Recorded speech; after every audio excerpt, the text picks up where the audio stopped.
www.englishwale.com Bharat के सबसे बड़े स्पोकन इंग्लिश पोर्टल में आप सभी का एक बार फिर से स्वागत है। मेरा नाम है आदित्य और आज हमारा टॉपिक है डिटर्मिनर्स, जिसे हिंदी में निर्धारक कहते हैं। बहुत ही महत्वपूर्ण टॉपिक है। कई कंपटीशन एग्जाम्स में अक्सर इस टॉपिक से कई क्वेश्चंस पूछे जाते हैं। लोगों को अक्सर इसके बारे में या तो पता नहीं होता या कंफ्यूजन होता है। आज इस वीडियो लेक्चर के माध्यम से आप डिटर्मिनर्स के बारे में समझेंगे।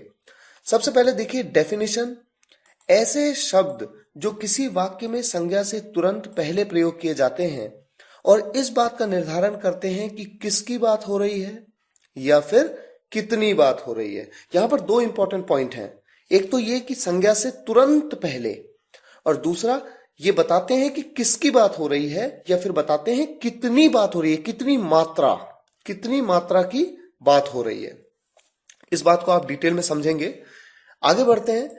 चूंकि यह भी संज्ञा के बारे में कुछ अतिरिक्त सूचना देते हैं, इसीलिए ये भी विशेषण कहलाते हैं। आप संज्ञा के बारे में और विशेषण के बारे में इनके सेपरेट वीडियो लेक्चर्स में अच्छी तरह से समझ चुके हैं। मैंने एडजेक्टिव्स में, विशेषण चैप्टर में मैंने आपको डिटेल में बताया था कि एडजेक्टिव्स वो वर्ड होते हैं जो किसी संज्ञा के बारे में कुछ अतिरिक्त सूचना देते हैं। क्योंकि यहां पर अगर आप बात करें डिटर्मिनर्स की, तो डिटर्मिनर्स भी तो संज्ञा के बारे में कुछ अतिरिक्त सूचना देते हैं कि किसकी बात हो रही है और कितनी मात्रा की बात हो रही है। इसलिए डिटर्मिनर्स भी एडजेक्टिव्स ही कहलाते हैं। सभी स्टूडेंट्स के लिए देखिए, अगर इंग्लिश में हम इस टॉपिक को, अगर इंग्लिश में हम डिटर्मिनर्स के बारे में डेफिनेशन देना चाहें तो किस तरह से हम लिख सकते हैं। A determiner is a word that is placed just before a noun to give additional information about that noun, and that's why they are also classified as adjectives. इसीलिए डिटर्मिनर्स भी एडजेक्टिव्स ही होते हैं। एग्जाम्पल के माध्यम से आप इस बात को बेहतर समझेंगे। धैर्य रखिए, आप अच्छी तरह समझ पाएंगे कि डिटर्मिनर्स होते क्या हैं। देखिए एग्जाम्पल है, यह लड़का राम है। दूसरा एग्जाम्पल है, वह लड़का राम है। लड़का क्या है? लड़का मतलब बॉय, एक कॉमन नाउन है। नाउन चैप्टर में इस बात को आपने समझा था। नाउन से पहले मैंने यूज किया यह या मैंने यूज किया वह। यह या वह कहने से देखिए मुझे क्या पता लगा। अगर मैं कहता हूं यह लड़का, इसका मतलब इस लड़के की बात हो रही है। अगर मैं कहता हूं वह लड़का, तो उस लड़के की बात हो रही है। तो यह या वह का प्रयोग करने से मुझे क्या पता लगता है कि किसकी बात हो रही है, किस लड़के की बात हो रही है, इस लड़के की या फिर उस लड़के की। तो मैंने आपको डेफिनेशन में बताया था कि किसकी बात हो रही है ये बात पता लगेगी, और यही बात यहां पर पता लग रही है। तो ये जो वर्ड है मेरे, यह या वह, यह के लिए दिस और वह के लिए दैट, ये वर्ड ही तो मेरे डिटर्मिनर्स हैं। अब देखिए इसी तरह से मैं कहूं वह लड़का तो कहता हूं दैट बॉय। मैं कहता हूं एक लड़का, एक के लिए मैं यूज करता हूं अ बॉय। कोई विशेष लड़का, मैंने आपको आर्टिकल्स में ये बात बताई थी कि जब किसी विशेष व्यक्ति की बात हो रही हो तो आप द का प्रयोग किस तरह से करते हैं। तो कोई विशेष लड़का द बॉय। सभी लड़के, सभी के लिए मैं क्या यूज करूंगा? All the boys. 5 लड़के तो मैं क्या यूज करूंगा? 5 बॉयज।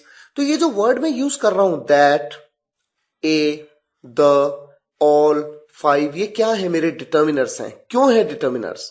मैंने आपको डेफिनेशन में बताया था।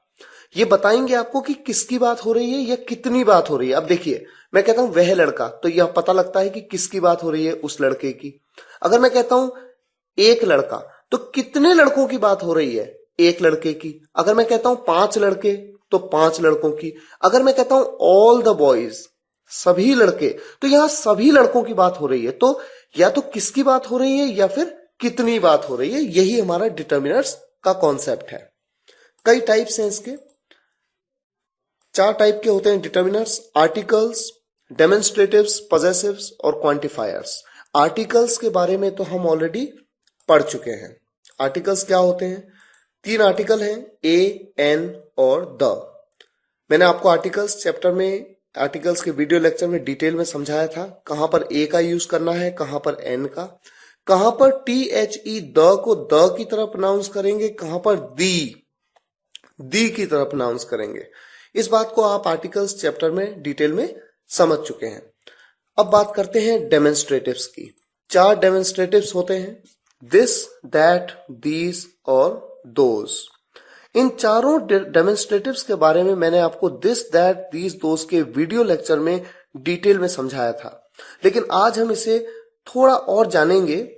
डेमोन्स्ट्रेटिव्स are used either as a pronoun or as a determiner. मैंने वहां पर जब मैंने आपको दिस, दैट, दीज, दोज के बारे में बताया था तो मैंने वहां पर आपको एज अ डिटर्मिनर इनको समझाया था। देखिए, आपके सामने 2 एग्जाम्पल है। दिस इज माई बुक, मैं कहता हूं यह मेरी किताब है। यह किताब के लिए मैंने दिस का प्रयोग कर लिया। किताब एक नाउन है, बुक एक नाउन है, उसके लिए मैं दिस का यूज कर रहा हूं, तो नाउन की जगह पे यूज कर लेने वाले वर्ड को हम प्रोनाउन कहते हैं। ये बात प्रोनाउन वीडियो लेक्चर में भी आपने डिटेल में समझी थी। यहां पर मैं दिस का प्रयोग एज अ प्रोनाउन कर रहा हूं। लेकिन जब मैं दिस का प्रयोग बुक से जस्ट पहले देखिए, तुरंत पहले मैंने किया, तो बुक क्या है, एक नाउन है, और नाउन से तुरंत पहले यूज किया और इस बात का निर्धारण किया कि किसकी बात हो रही है। मैं कहता हूं दिस बुक इज माइन, तो मैं बता रहा हूं इस बुक के बारे में, तो किसकी बात हो रही है, इस बुक की। अगर मैं कहता दैट बुक इज माइन, तो इसका मतलब किसकी बात हो रही होती, उस बुक की, उस किताब की। तो यहां पर दिस का प्रयोग एक डिटर्मिनर की तरह मैं कर रहा हूं, संज्ञा से तुरंत पहले। तो दिस, दैट, दीज, दोज, ये चारों ही मेरे डेमोन्स्ट्रेटिव डिटर्मिनर्स हैं। इसी तरह से देखिए पजेसिव्स, तीसरा टाइप है इसका possessives. His, her, your, our, my, their, its. देखिए, मैं कहता हूं his friend is a teacher. Friend मतलब दोस्त। फ्रेंड क्या है, ये वर्ड क्या है, ये एक नाउन है। कौन सा नाउन है, कॉमन नाउन है। ये बात हमने नाउन वीडियो लेक्चर में समझी थी। नाउन से जस्ट पहले मैंने यूज किया, देखिए हिज, और इससे क्या निर्धारण हुआ, मैंने कहा उसका दोस्त एक टीचर है।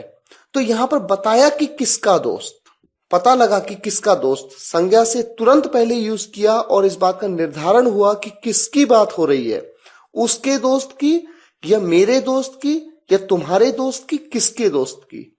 तो किसका यहां पर निर्धारण हो रहा है, ये एज अ डिटर्मिनर वर्क कर रहा है। कौन सा डिटर्मिनर है ये, पजेसिव डिटर्मिनर। देखिए, इंग्लिश बोलते हैं जब आप, तो जरूरी नहीं है कि आपको इन सब कॉन्सेप्ट्स के बारे में पता हो, लेकिन अगर आप किसी कंपटीशन एग्जाम को फेस कर रहे हैं, आपके सामने एक सेंटेंस दिया और आपसे ये पूछ लिया कि ये कौन सा डिटर्मिनर है, तो आपको वहां पर पता होना चाहिए। तो ग्रामर की जितनी अच्छी नॉलेज आपको होगी, आपकी इंग्लिश उतनी ही बेहतर होती जाएगी। और इंग्लिश वाले .com का हमेशा से यही ध्येय रहा है कि सभी स्टूडेंट्स को हर कॉन्सेप्ट को डिटेल में समझाया जाए। देखिए, आगे बढ़ते हैं। आपके सामने दूसरा एग्जाम्पल है, my brother will not go, मेरा भाई नहीं जाएगा। ब्रदर क्या है, ब्रदर मतलब भाई, ये एक कॉमन नाउन है, इससे जस्ट पहले यूज किया माई, ये एक डिटर्मिनर है। Our books are kept there, या हम कहते हैं our books are kept there. Book क्या है, एक नाउन है, कॉमन नाउन है, उससे जस्ट पहले आपने यूज किया आवर, और आवर को एज अ पजेसिव डिटर्मिनर आपने यहां पर यूज किया। इसी तरह से देखिए, चौथा प्रकार है इसका क्वांटिफायर्स।